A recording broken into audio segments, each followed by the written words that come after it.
Mheshimiwa Fatma Rembo, swali la nyongeza.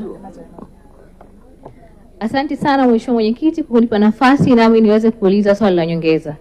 Mheshimiwa Mwenyekiti, tunapomwezesha mtoto wa kike tusimsahau pia mtoto wa kiume ambaye pia anakutana na changamoto nyingi za malezi.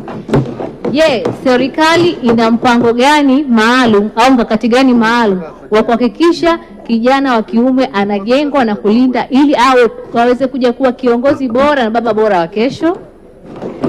Ajibu Mheshimiwa Waziri. Asante sana Mheshimiwa Mwenyekiti, nampongeza sana Mheshimiwa Fatma kwa swali lake la nyongeza zuri ambalo linapenda kujua ushiriki wa watoto wa kiume kwenye masuala haya ya malezi na makuzi. Napenda kusema kwamba watoto wote ambao wanasimamiwa chini ya wizara hii ya maendeleo ya jamii, jinsia, wanawake na makundi maalum ni wa jinsia zote.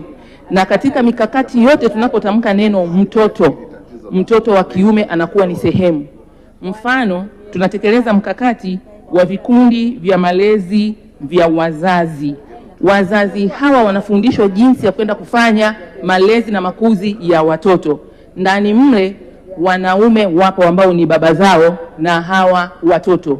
Tunatekeleza elimu kwa jamii inayohusu masuala yanasema familia bora taifa imara. Tayari wazazi ambao wameshiriki kwenye hii program au hii kampeni ni kama 550,000 hivi, lakini kati yao 157 na pointi ni wanaume. Kwa hiyo tunawafikia watoto hawa kupitia wazazi wao wa kike na kiume.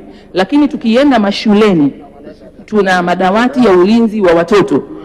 Madawati ya ulinzi wa watoto ni watoto wote, wa kike na wa kiume, na kwenye uongozi pale kiongozi ni mwanamke na mwanamume kwa pamoja.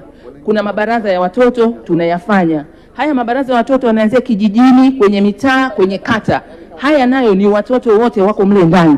Na tumekuwa na watoto wa kutosha wa kiume wanakwenda kuwakilisha nje ya nchi wakitokea kwenye haya mabaraza.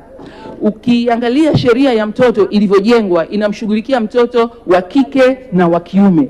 Kwa hiyo napenda tu kusema kwa ufupi tunazingatia masuala haya, na ili kuongeza nguvu zaidi tumesajili vyama vya wanaume mbalimbali, na sikio nawasilisha bajeti tarehe 1 Juni walikuwepo.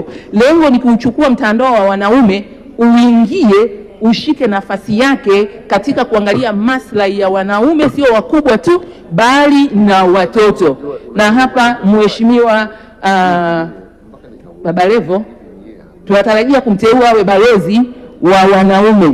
Lengo ni kwamba kupitia uwezo wake wa kuzungumza nao na kushirikiana nao watuletee zile hoja, wapi tuna miss point katika kusuka mikakati yetu. Hili linakwenda sambamba na Mheshimiwa Kampala pia. Hawa tumewaona wanaweza wakatusaidia sana kwenda vizuri kwenye hii wizara, ili hili swala mwishowe lipate majibu ya kutosha na ya kina yanayowaridhisha wabunge wa Jamhuri ya Muungano wa Tanzania.